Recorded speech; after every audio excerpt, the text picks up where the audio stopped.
J'aimerais maintenant voir avec vous quelques motifs eschatologiques dans l'Ancien Testament. On l'a dit, l'eschatologie ne commence pas avec l'Apocalypse, ni même dans le Nouveau Testament, mais en fait l'eschatologie est tout ce qui sous-tend l'histoire de la rédemption. Toute l'histoire est eschatologique. Et si on regarde par exemple cette citation de Richard Bauckham dans le Grand Dictionnaire de la Bible qui nous dit Dieu conduit l'histoire vers l'accomplissement ultime des plans qu'il a conçus pour sa création. Donc l'eschatologie concerne bien sûr la fin, mais aussi le but, la réalisation du plan de rédemption de Dieu. Et Berkhoff, dans sa systématique, nous dit le terme eschatologie attire l'attention sur le fait que l'histoire du monde et de la race humaine va finalement atteindre sa consommation. Ce n'est pas un processus indéfini et sans fin, mais une histoire réelle qui se dirige vers une fin divinement désignée. Et là encore, ça nourrit notre foi et notre espérance, parce que tout cela n'est pas vain. Nous ne sommes pas ballottés par les mouvements de l'histoire ou par les pressions des hommes ou par une espèce de destin implacable, mais nous sommes conduits par Dieu.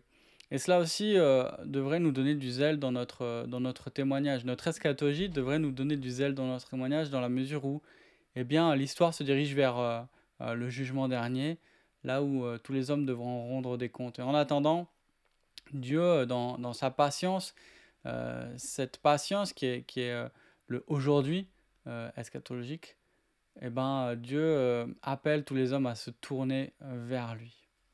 Alors, le plan de Dieu, c'est quoi? C'est de remplir la terre de sa gloire en venant habiter au milieu de son peuple qu'il adore. Voilà, c'est ma proposition pour résumer ce que Dieu avait en tête à la création et ce que Dieu poursuit en fait à travers la rédemption et dans le plan eschatologique, c'est de remplir la terre de sa gloire en venant habiter au milieu de son peuple qu'il adore. Alors, à la création, le but d'Adam, cette mission que Dieu confie à l'homme est d'étendre la gloire de Dieu au-delà de l'Éden, de se multiplier, de remplir la terre d'un peuple d'adorateurs et de préparer la venue du roi.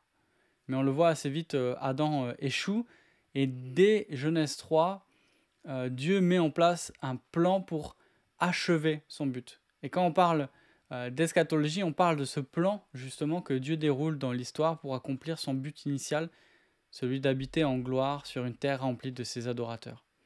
Et donc l'histoire humaine, l'histoire biblique, n'est pas une succession d'épisodes sans rapport les uns avec les autres, mais forme une seule et même histoire, un petit peu comme une grande tapisserie. Et donc on voit que l'eschatologie commence dans le jardin. L'eschatologie commence même avant la chute. Elle commence au moment où Dieu mandate l'homme de faire fructifier la création, de développer son plein potentiel pour que Dieu puisse venir habiter au milieu des hommes. Mais l'homme a désobéi à Dieu, il est retranché du jardin, il perd sa communion avec Dieu, il devient esclave du péché, il est voué à la mort, et c'est toute la création qui est maudite à cause de lui. Alors, dès la Genèse, on voit une solidarité entre dans la création dans son ensemble, de la terre et de l'homme. On voit que cette solidarité à la création, elle perdure aussi dans l'état de péché, puisque c'est toute la création qui est soumise à la corruption du péché. Et c'est aussi toute la création qui est au bénéfice de l'œuvre de Christ. Ça, on le verra tout à l'heure. Mais en fait, l'eschatologie, bien sûr qu'elle a l'homme pour ligne de mire, parce que c'est lui qui est en premier concerné par l'œuvre de rédemption de Christ. Mais on voit que notre eschatologie, elle est cosmique. Et que c'est toute la création qui est renouvelée. Que les hommes, dans leur état de gloire, habiteront une terre glorifiée. Donc c'est toute la création qui est solidaire. Dès la chute, l'eschatologie donc prend un tournant rédempteur. On le voit, donc c'est avant la chute, mais dès la chute, il y a une dimension rédemptrice à l'eschatologie. Pour accomplir son plan de remplir la terre de sa gloire en venant habiter au milieu de son peuple qu'il adore, Dieu doit d'abord défaire son ennemi. Il doit détruire la mort, il doit détruire le péché et renouveler la création maudite. Et donc en fait, on l'a vu tout à l'heure, hein, c'est Berkov qui disait en parlant de l'eschatologie comme pierre angulaire de toute notre théologie que notre sotériologie, notre doctrine du salut, en réalité s'inscrit dans notre eschatologie. Puisque en fait la sotériologie, la doctrine du salut, nous dit ce que Dieu accomplit dans l'histoire pour poursuivre les buts qu'il a fixés dans la consommation de toutes choses. Alors, j'aimerais voir avec vous quelques motifs qu'on retrouve dans l'Ancien Testament qui concernent notre eschatologie. Et le motif principal, c'est bien sûr l'attente du Messie. On voit dès la Genèse, en fait, dans ce qu'on appelle le proto-évangile, que Dieu annonce quelque chose. Ou plutôt, Dieu annonce quelqu'un. Il y a une promesse eschatologique primordiale dans l'Ancien Testament. C'est celle de la descendance qu'on lit en Genèse 3,15. Je mettrai l'hostilité entre toi, là, il parle au serpent, et la femme, entre ta descendance et sa descendance. Celle-ci t'écrasera la tête et tu lui blesseras le talon. Dans cette promesse, Dieu, on le voit, établit une antithèse entre deux lignées. Et il nous promet que le peuple de Dieu, la descendance de la femme, sera délivrée de la domination du malin par le Sauveur. La descendance de la femme verra naître le Sauveur qui délivrera son peuple. Donc ça, on le voit, c'est en substance, c'est même un petit peu mystérieux, dit ainsi, mais on voit que dès la chute, Dieu n'a pas abandonné son plan, que Dieu ne renonce pas à ce qu'il avait prévu depuis la création du monde. Et à partir de là, toute la révélation de l'Ancien Testament anticipe et pointe vers la venue du Rédempteur promis, du Messie. Et alors, dans l'Ancien Testament, on apprend beaucoup de choses sur le Messie. J'en ai listé quelques-unes. D'abord, il sera un descendant d'Abraham. En lui seront bénies toutes les nations de la terre. Les promesses que Dieu fait à Abraham sont accomplies dans le Messie. On apprend un peu plus tard qu'il sera un descendant de la tribu de Juda. Il sera également un descendant de David, à qui appartient le règne éternel. Il sera un grand prophète à la manière de Moïse qui conduira le peuple dans la connaissance de Dieu. Il sera également un prêtre éternel, nous dit le psaume 110, qui conduira le peuple dans la présence de Dieu. Il sera un grand roi qui régnera sur le peuple. Et donc là, on voit aussi qu'il y a quelque chose d'absolument particulier dans la figure du Messie, puisqu'il concentre les trois offices qui, dans l'histoire du peuple d'Israël, étaient vraiment séparés. Donc l'office du prophète, du prêtre et du roi. Et on voit que le Messie concentre et récapitule ces trois offices en lui. La venue du Messie est également décrite comme la venue de Dieu lui-même. Là, je vais enlever ça pour voir un peu mieux. Quand le Messie vient, c'est Dieu lui-même qui vient habiter au milieu de son peuple. Et donc là, on a aussi cette idée que le Messie va venir accomplir la promesse de Dieu et le but de Dieu de venir habiter sur terre au milieu de son peuple. Il sera aussi le serviteur du Seigneur.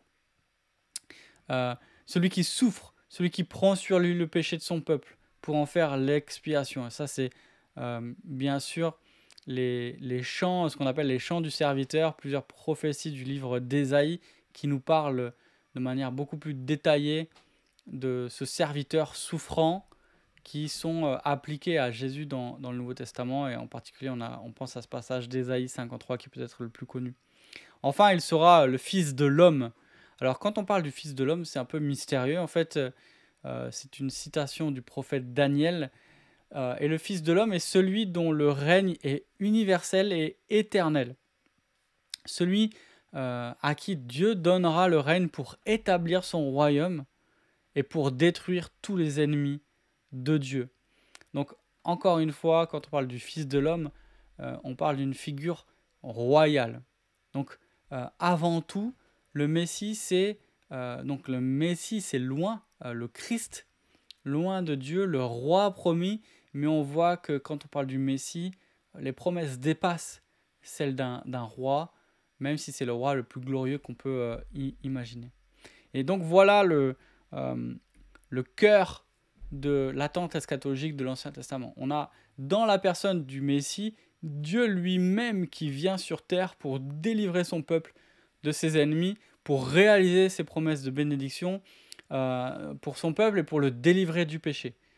On a cette figure du Messie qui est attendue pour venir établir le royaume de Dieu sur toute la création, un roi qui règne sur son peuple, sur une terre renouvelée. Donc voilà l'attente eschatologique de l'Ancien Testament. L'attente eschatologique donc, de l'Ancien Testament tourne autour de cette figure du Messie.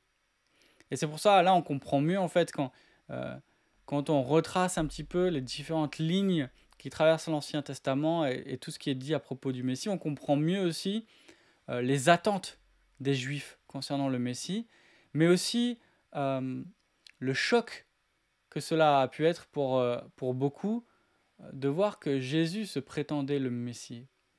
On comprend mieux en fait que cette figure du Messie, c'était toute l'espérance du peuple. Et à cette figure du Messie, il y a plusieurs autres motifs qui lui sont associés. Le premier, c'est le royaume de Dieu. Dieu est le roi de l'univers, ça c'est un pilier de la foi juive. Dieu est le roi de l'univers. Mais l'espérance du peuple d'Israël, c'était un règne de Dieu sur terre. Et les prophètes espéraient et annonçaient le jour où Dieu lui-même viendrait régner sur terre, où le règne de Dieu serait totalement réalisé. Et non pas juste pour Israël, mais encore pour le monde entier. Donc, quand ils attendent un royaume de Dieu, ultimement, les Juifs attendent un royaume sans fin qui est établi par le Messie. Daniel donc parle du Fils de l'homme, c'est l'arrivée de Dieu lui-même dans la personne du Messie qui vient instaurer un règne éternel et universel sur toute la création. Deuxième motif qui est associé à la venue du Messie, c'est la restauration d'Israël. Dieu promet la restauration de son peuple. Alors plus précisément, on le voit dans Jérémie, dans Ésaïe, il promet la restauration d'un reste. Dieu annonce que Israël, un reste d'Israël sera rassemblé et sera restauré. Et cette restauration, elle est décrite comme un nouvel exode. Dieu, encore une fois, va étendre sa main pour délivrer son peuple et pour le faire habiter dans le pays promis à leur père. Cette restauration, elle est d'abord éthique parce qu'elle est restaurée, donc Israël est restauré par la repentance et la purification opérée par Dieu. Donc il y a un lien très fort entre cette restauration, le règne de Dieu, le pays qui a été promis, mais aussi un culte qui est renouvelé, que Dieu vient purifier son peuple. Et donc pour rentrer dans ce royaume eschatologique, le reste du peuple doit être purifié par Dieu. Et on voit encore une fois que cette restauration d'Israël comme le royaume de Dieu, ce n'est pas quelque chose qui ne concerne que Israël, mais que Israël étant la lumière des nations, à travers lui, toutes les familles de la terre sont rassemblées. Et on voit là aussi la réalisation des promesses faites à Abraham. En plus du retour d'exil du peuple, les nations vont affluer vers la nouvelle Jérusalem. Donc on a un règne universel, un règne éternel, une nouvelle Jérusalem, un peuple qui est restauré, un royaume aussi qui est ouvert à toutes les nations, et on a cette idée aussi de nouvelle alliance. Alors, avec cette restauration, Dieu promit d'établir aussi avec son peuple une nouvelle alliance, et avant d'entrer dans le pays promis, Dieu avait annoncé à Israël que ce dernier allait l'abandonner. Si on relit la fin du Deutéronome, on a Moïse qui rappelle les stipulations de l'alliance et qui met le peuple devant un choix soit ils restent attachés à l'alliance et ils vont prospérer dans le pays, soit ils vont abandonner l'alliance et seront exilés loin du pays. Et même, et chose étonnante, quand on lit donc cette fin du Deutéronome, on voit que Dieu, par l'entremise de Moïse, annonce finalement que le peuple va l'abandonner, annonce que le peuple sera exilé et annonce qu'il le fera revenir dans le pays qu'il a promis. Donc Dieu annonce à son peuple qu'il va l'abandonner, mais lui ne va pas abandonner ses promesses. Le peuple sera exilé, on le lit à cause de la désobéissance, mais Dieu le ramènera au pays et il conclura avec lui une nouvelle alliance. Cette nouvelle alliance, elle est au cœur aussi des promesses faites à Israël, et notamment on le lit dans Ézéchiel et dans Jérémie. Et dans cette nouvelle alliance, Dieu promet une purification intérieure. Dieu promet d'inscrire la loi sur les cœurs. Les termes de l'alliance ne seront plus simplement écrits sur des tables de pierre, comme dans l'ancienne alliance, mais ils seront écrits directement dans les cœurs. Aussi un accès à Dieu ouvert à tous.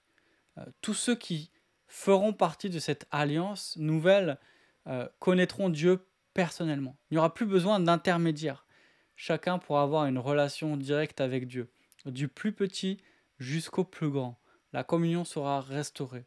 Et puis, ce sera la fin du système sacerdotal où on devait passer par le prêtre, où le prêtre représentait le peuple auprès de Dieu et Dieu auprès du peuple. Ici, on a un accès qui est ouvert à tous. Et on le verra dans la réalisation de cette promesse-là. Le voile est déchiré, l'accès à Dieu est ouvert à tous. Un pardon complet. Si les membres de cette alliance peuvent le connaître personnellement, c'est parce que Dieu va pardonner leurs péchés.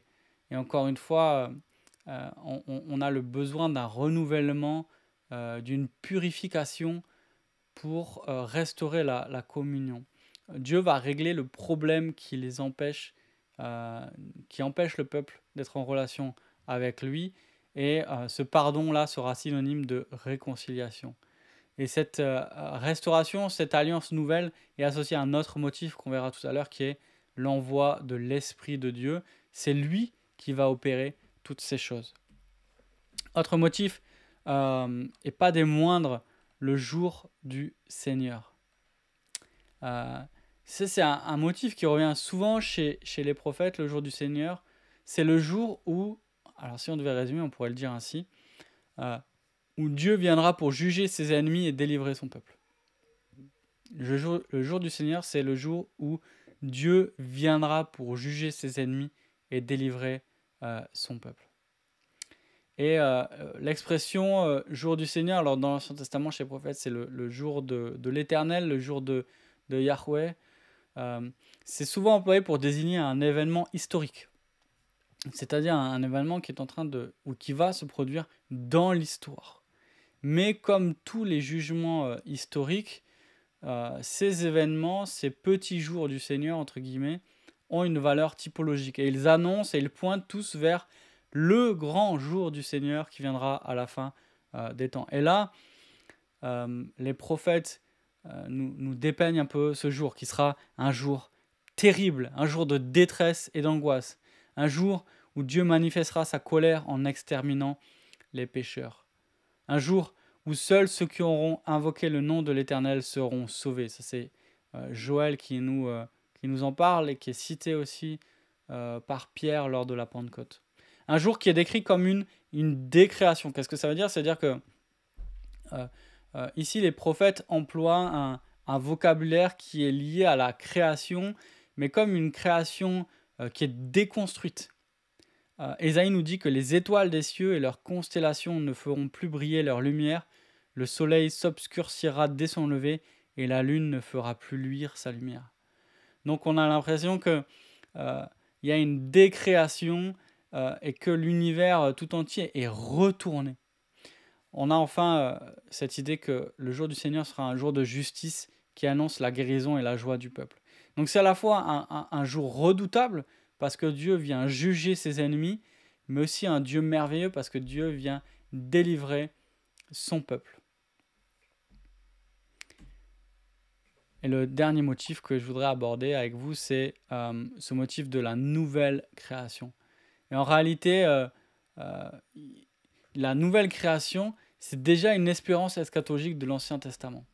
La nouvelle création, ce n'est pas un motif qui apparaît dans l'Apocalypse ou même dans Romains 8, mais c'est quelque chose qui est déjà présent dans l'Ancien Testament et même, je dirais, qui constitue l'espérance majeure. C'est-à-dire que l'arrivée du Messie n'est qu'une étape dans le renouvellement de la création, dans cette nouvelle création qu'attendait donc le peuple juif.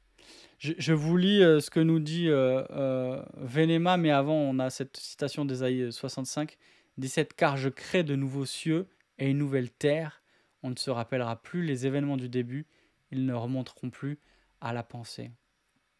Donc Dieu annonce une nouvelle création, un renouvellement complet de la création, un reset total. Et ça, on le lit dans Apocalypse 21 et 22.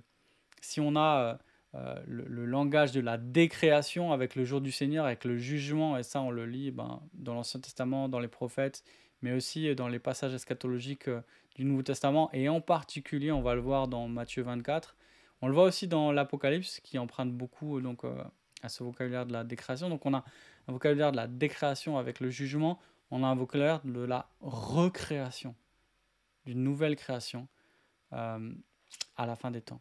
Je vous lis Vénéma, donc il y a un auteur qui a écrit un livre sur l'eschatologie qui nous dit « Lorsque l'œuvre rédemptrice du Seigneur aura suivi son cours et atteint son but, la création tout entière, ruinée par la chute dans le péché, sera purifiée du péché et amenée à un état de perfection. » Donc, encore une fois, hein, la solidarité de la création dans la chute, dans la rédemption et dans la nouvelle création. Et finalement, on le verra également, notre nouvelle naissance est une typologie eschatologique dans le sens où nous sommes une nouvelle créature. Lorsque Dieu nous régénère, nous sommes devenus une nouvelle créature, nous dit Paul en 2 Corinthiens 5, 17. Et finalement, nous sommes dans le déjà et le pas encore, nous appartenons déjà à cette nouvelle création qui n'est pas encore manifestée. Mais nous sommes de nouvelles créatures qui espérons une nouvelle création. Alors, si je devais résumer, je pourrais dire que la foi des croyants de l'Ancien Testament, c'était donc une espérance eschatologique. Ils attendaient que Dieu envoie son Messie, qu'il envoie son esprit pour conclure une alliance nouvelle, qu'il restaure son peuple en purifiant son péché et qu'il le prépare à entrer dans le royaume eschatologique avant que le jour du Seigneur vienne donner à son peuple la victoire finale sur ses ennemis et introduire donc, les siens dans cette nouvelle création où Dieu lui-même viendra habiter au milieu de son peuple dans la gloire. Et donc on voit que l'accomplissement eschatologique est une promesse, est un accomplissement de la promesse abrahamique. On a un nouveau peuple, une nouvelle alliance, une nouvelle Jérusalem. Et finalement, on le voit avec cette attente et ces motifs eschatologiques. L'espérance des croyants de l'Ancien Testament correspond à ce que Dieu fasse ce qu'il avait prévu à la création. Habiter en gloire sur une terre remplie de ses adorateurs. Et donc là, on voit encore une fois la cohérence, la beauté du plan de la Bible, ce que Dieu a prévu à la création. C'est cela qu'il poursuit dans son plan de rédemption et c'est ce qu'il va finalement accomplir à la nouvelle création. Donc on a une cohérence magnifique de la création à la nouvelle création. Alors, quels sont les changements maintenant apportés par le Nouveau Testament et comment le Nouveau Testament fait écho à ces motifs eschatologiques de l'Ancien Testament? Alors, je dois remettre... Hop là. Eh bien, tout d'abord, le Messie est là. Paul Wells décrit l'eschatologie comme une compréhension des actes de Dieu qui fait progresser de son commencement jusqu'à la fin l'histoire du salut des hommes dont l'acteur principal est Christ. Et donc on voit que Christ, c'est la clé de l'eschatologie. Christ, c'est la clé de l'eschatologie, de deux manières principalement. D'abord parce que c'est l'accomplissement des promesses et des attentes eschatologiques de l'Ancien Testament, mais c'est aussi la clé qui nous permet de comprendre les attentes qui demeurent pour nous croyants qui sommes après la croix. En fait, les événements de la vie de Christ sont considérés dans le Nouveau Testament comme des accomplissements des prophéties. Alors, comment? Ici, j'ai mis une liste. D'abord, il est la descendance d'Abraham. Il est de la tribu de Juda. Ensuite, il est un descendant de David. Et ça, Matthieu le dit directement. Dès l'ouverture de son évangile, il veut nous présenter Jésus comme le roi promis, celui qui vient sauver son peuple de ses péchés. Il se déclare lui-même comme le Fils de l'homme. On l'a vu, cette figure messianique, royale, que l'on retrouve chez Daniel. Il est aussi l'Emmanuel, Dieu avec nous. Et c'est Jean aussi, dans le prologue de son évangile, qui dit que en Christ, dans le Verbe, Dieu s'est incarné et qu'il a tabernaclé parmi les hommes. Et on a cette image magnifique de la gloire de Dieu qui vient habiter parmi les hommes. Et donc finalement, cette idée que presque la boucle est bouclée, en tout cas un clin d'œil énorme que Dieu fait ce qu'il avait promis depuis le début et ce qu'il poursuivait avec son plan de rédemption, c'est-à-dire de venir habiter au milieu des hommes. Le Messie, Jésus est aussi le grand prophète, le prêtre éternel, celui qui est mort pour nos péchés, celui qui intercède pour nous. Il est celui qui accomplit cette purification. Et donc là encore, on voit tous les motifs de l'Ancien Testament. Jésus est à la fois ce grand roi qui vient établir le règne de Dieu, mais aussi le grand prêtre, celui qui vient purifier son peuple, celui aussi qui vient conclure cette nouvelle alliance, il est médiateur de la nouvelle alliance. Il est le grand roi loin de l'éternel et aussi le serviteur souffrant. Et ça, c'est quelque chose que les premiers apôtres ont dû expliquer encore et encore parce que c'était, à vrai dire, inconcevable que celui qui se présentait comme le Messie meure de la pire des façons. Une torture horrible, mais aussi un signe de malédiction, à être pendu au bois. Eh bien, nous disent les apôtres dans leur prédication, en particulier au début du livre des Actes, non seulement en mourant ainsi, Christ a accompli ce que les prophètes avaient annoncé, mais aussi c'est la manière par laquelle il purifie son peuple de ses péchés. Et ça aussi, c'est bien expliqué et bien détaillé dans l'épître aux Hébreux. Et donc, la mort de Christ est un accomplissement des promesses eschatologiques de purification aussi du peuple. Et sa résurrection glorieuse montre sa victoire sur la mort. Et on voit la naissance de Jean-Baptiste, Zacharie qui déclare, Zacharie qui est le père de Jean-Baptiste, le cousin de Jésus, « Béni soit le Seigneur, le Dieu d'Israël, parce qu'il a visité et racheté son peuple. Il nous a donné un puissant sauveur dans la famille de son serviteur David. C'est ce qu'il avait annoncé par la bouche de ses saints prophètes des temps anciens, un sauveur qui nous délivre de nos ennemis et de la domination de tous ceux qui nous détestent. Ainsi, il manifeste sa bonté envers nos ancêtres et se souvient de sa sainte alliance, conformément au serment qu'il avait fait à Abraham, notre ancêtre. » Donc on voit que dès le début, Zacharie reconnaît que Jésus est l'accomplissement des prophètes, des promesses qui avaient été faites aux prophètes, des promesses qui avaient été faites à Abraham, à David. Il est donc l'accomplissement de toute cette attente du peuple. Et c'est ce que dit aussi Siméon lorsque Jésus est présenté au temple. Siméon qui déclare « Maintenant, Seigneur, tu laisses ton serviteur s'en aller en paix, conformément à ta promesse, car mes yeux ont vu ton salut, salut que tu as préparé devant tous les peuples, lumière pour éclairer les nations et gloire d'Israël, ton peuple. » La naissance du Sauveur indique que le futur de l'Ancien Testament est devenu le maintenant du Nouveau Testament. Le futur de l'Ancien Testament est devenu le maintenant du Nouveau Testament. Autre motif, le royaume est là. Jésus annonce que le règne eschatologique de Dieu s'est déjà approché. Il dit le royaume des cieux s'est approché. Le règne est présent.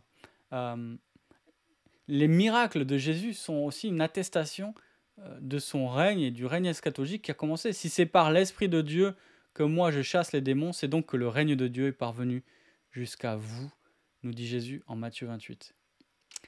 Le règne de Dieu est là parce que Jésus est là, et on le lit avec le passage qui s'affiche. Interrogé par les pharisiens pour savoir quand viendrait le règne de Dieu, il leur répondit, le règne de Dieu ne vient pas de telle sorte qu'on puisse l'observer, on ne dira même pas, regardez, il est ici ou il est là. En effet, le règne de Dieu est au milieu de vous. Le royaume de Dieu est déjà présent en Christ, mais il est aussi à venir, et ça c'est aussi Jésus qui nous le dit en Marc 9. Amen, je vous le dis, quelques-uns de ceux qui se tiennent ici ne goûteront pas la mort avant d'avoir vu le règne de Dieu venu avec puissance. L'Esprit est là. L'Esprit, c'est le don eschatologique promis par les prophètes, et ce don anticipe le jour du jugement. On voit l'Esprit qui crée l'Église, le peuple eschatologique, en Acte 2, cette nouvelle humanité qui est unis au nouvel Adam, qui goûte déjà aux prémices de l'héritage promis aux enfants de Dieu. Et donc l'Esprit, quelque part, représente les prémices de la moisson. Et en nous donnant son Esprit, Dieu nous fait déjà goûter aux bénédictions eschatologiques. Il nous fait déjà goûter donc à ce qu'il a déjà accompli, mais aussi ce qu'il reste à accomplir. Il nous donne un gage des promesses qu'il reste à accomplir. L'Esprit, en quelque sorte, est donc le gage, le garant que les derniers jours sont là, mais aussi que nous pouvons attendre avec espérance et avec confiance le dernier jour à venir. Et la venue du Christ annonce une nouvelle étape. On se rend compte dans le Nouveau Testament que ce que les prophètes de l'Ancien Testament considéraient comme un seul mouvement doit être compris en deux étapes. L'âge messianique présent et l'âge à venir. Encore une fois, je cite Venema. Ce qui, du point de vue des attentes de l'Ancien Testament, semblait être un mouvement unique est devenu dans le Nouveau Testament un mouvement en deux étapes. Alors que l'Ancien Testament ne voyait qu'un seul grand âge messianique futur coïncidant avec la venue du Messie, le Nouveau Testament révèle en outre que l'âge messianique actuel attend sa consommation lors du retour du Christ. En d'autres termes, le Messie est venu et le Messie reviendra. Donc il y a un âge présent et un âge à venir. Et les apôtres font la distinction entre cet âge et un âge à venir. Je vous cite aussi deux passages dans les évangiles. C'est Jésus lui-même qui parle. Quiconque parlera contre le Fils de l'homme, il lui sera pardonné, mais quiconque parlera contre le Saint-Esprit, il ne lui sera pardonné ni dans ce siècle, ni dans le siècle à venir. Alors peut-être, ouais. Voilà. Et le deuxième, Jésus leur répondit, en vérité, je vous le dis, il n'est personne qui, ayant quitté à cause du royaume de Dieu, maison, femme, frère, parents ou enfants, ne reçoive beaucoup plus dans ce temps-ci et dans le siècle à venir la vie éternelle. Donc Jésus, dans ces deux passages, nous parle de ce siècle et du siècle à venir. Et de la même manière, les apôtres nous disent que nous vivons dans les derniers jours, et ça on le verra quand on va parler du vocabulaire, mais que nous attendons le dernier jour. Nous vivons les derniers jours, mais nous attendons encore le dernier jour qui est le jour du Seigneur, ce jour qui sonnera la fin de l'histoire. Et donc, l'eschatologie du Nouveau Testament, elle regarde en arrière et elle dit, nous sommes dans les derniers jours. Et elle regarde en avant et elle dit, le dernier jour est à venir. Voilà, j'espère que ces considérations sur les motifs eschatologiques de l'Ancien Testament et la manière dont en Christ ils sont réalisés vous auront permis de considérer que l'eschatologie, ce n'est pas juste les choses des temps de la fin qui sont futures, mais c'est bien tout le déroulement de l'histoire, et que notre eschatologie est intimement liée à, d'une part, notre théologie biblique, mais aussi notre sotériologie. Cette figure du Messie, bien sûr qu'elle est centrale au plan de la rédemption, mais elle est aussi centrale à l'eschatologie, puisque on l'a vu, la rédemption est le moyen que Dieu a choisi après la chute pour accomplir son plan eschatologique de se créer un peuple purifié qui remplira la terre de sa gloire, au milieu duquel il viendra habiter.